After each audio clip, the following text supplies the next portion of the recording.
right, welcome back to the One Bar and Lupagus Show. I am Lupagus, and today we're going to take a look at positions on the Minnesota Vikings that are rising to the top of their needs list. It is December 2nd, which means we're only 4 months away from the NFL draft. So why not start thinking about what needs are going to be at the top of the Vikings wish list come draft day and also when free agency kicks off. We got five. They are in a particular order. We're going to count them down. All right, let's just get this bitch rolling right now. We're going to start with, there's actually a tie at number five. I couldn't kick one of these six off the list, so there's actually going to be six, but we're going to call number five a tie. And number five is defensive end. On the surface, this looks like probably a bigger need with just, Dino Hunter is coming back next year, which is huge. You got DJ Wanham, who is emerging. And while I have been all over Afidi Adenebo's nuts for not quite producing up to the level he did a year ago, I do think if he's put back to that bench role, situational pass rusher kind of a role, I think he can excel the way he did back in 2019.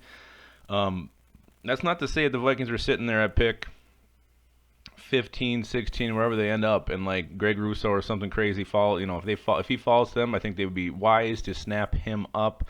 You got two premier edge rushers then, and then really, really quality depth. Again, but when you really look at it, the main scope of things, defensive end, while it's a need, I'm going to put that on the back burner a little bit. Maybe not a first-round need for the Minnesota Vikings.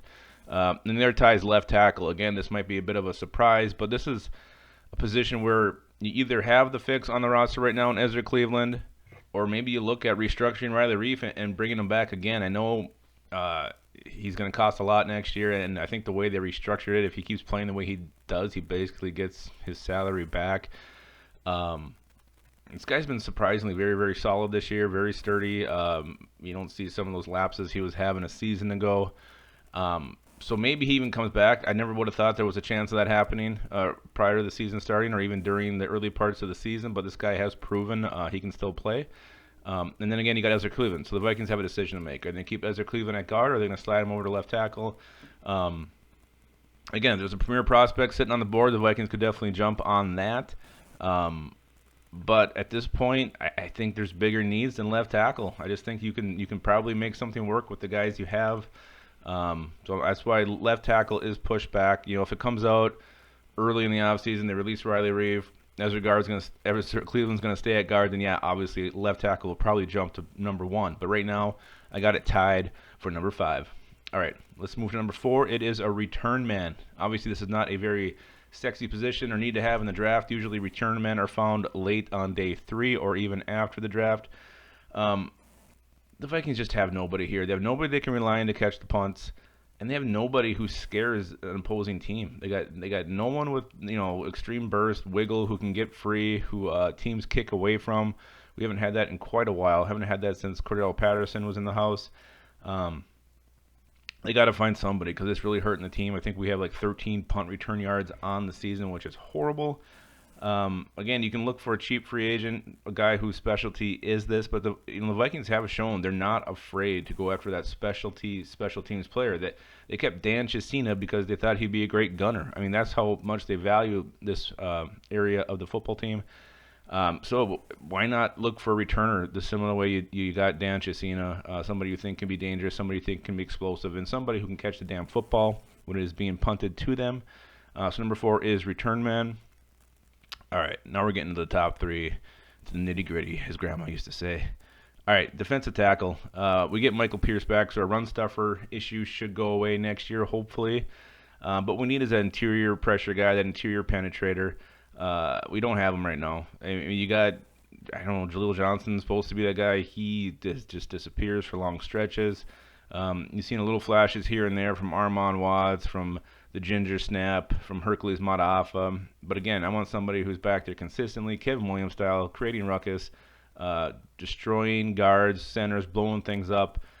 Mike Zimmer's defense works the best when the interior pressure is constant and in the head of opposing quarterbacks. Right now, we just haven't seen that this year. So defensive tackle, pretty big need in my book when it comes to Minnesota Vikings as they prepare for the 2021 season.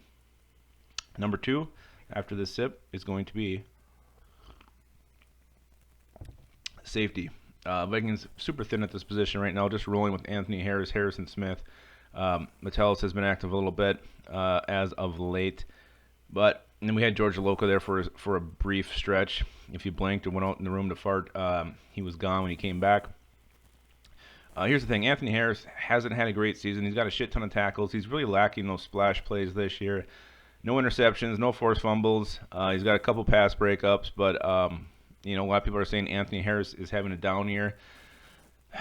Yeah, maybe. But I think tackle-wise, he's having one of his best seasons. I think he just those big plays aren't there for him. It's not like he's dropped a lot of interceptions. He just hasn't been in position to make those. Either way, the guy's probably going to test the free agent market, and after the year he had right now, I don't think the Vikings are going to make it a priority to re-sign him. So I think he's gone, which would shoot safety way up the Vikings' needs. There's no one on the roster right now who can replace him. So you're looking at an early draft pick, which you only have round 1 because round 2 we traded away. If it's not round 1, it's going to be one of those third-round picks. Looking for a safety who can come in, start opposite Harrison Smith, and be a force. Maybe they can be lucky, get the next Jeremy Chin. I doubt it, but again, maybe in free agency. Maybe this is one of their top needs in free agency, but safety is definitely way up there. Again, if for some reason the Vikings re-sign Anthony Harris, then obviously this will slide down the list, probably right off it. But safety's huge. They got to find somebody. If you get somebody young who you know is going to be there to kind of learn from Harrison Smith and then be there beyond him, would be huge for the Vikings. All right, that brings us to our number one need for the Minnesota Vikings as it stands right now. It's guard. Even if Ezra Cleveland sticks around and stays at right guard for next year and beyond, that left side's got a huge hole. Dakota Dozier's been a major liability lately.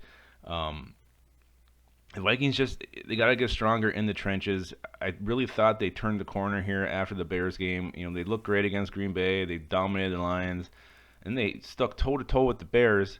And then you get out-manned, out-physicaled, if that's a word, by the Dallas Cowboys of all teams. And the Carolina Panthers also stuck it to the Vikings. So we got to get nasty up front, get a big old guard, just a mean bastard who's pushing guys out of the way, knocking them on their ass. God, if we got like a Quentin Nelson type, just someone like that who's just so damn aggressive, add some nasty to this O-line as Ezra Cleveland. But Garrett Bradbury did take a step in that direction this year. Very happy with the way he's progressing. Ezra Cleveland should be better in year 2 if they keep him at guard.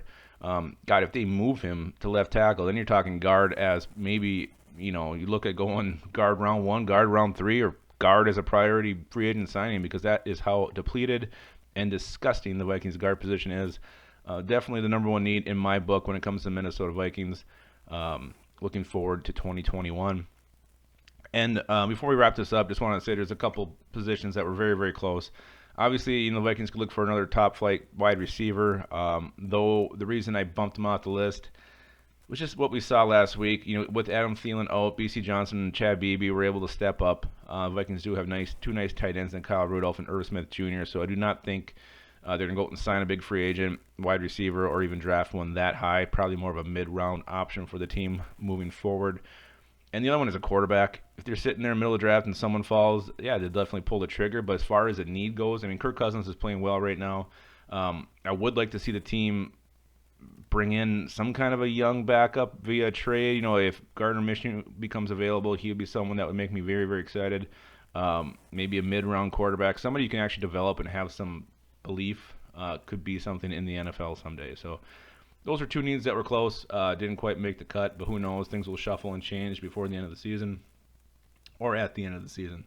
All right, so those are the Minnesota Vikings positions that are rising to the top of their need list. I am the Lupagus, and be sure, guys, to always, especially now when it's almost Christmas, to keep your skull in your hole.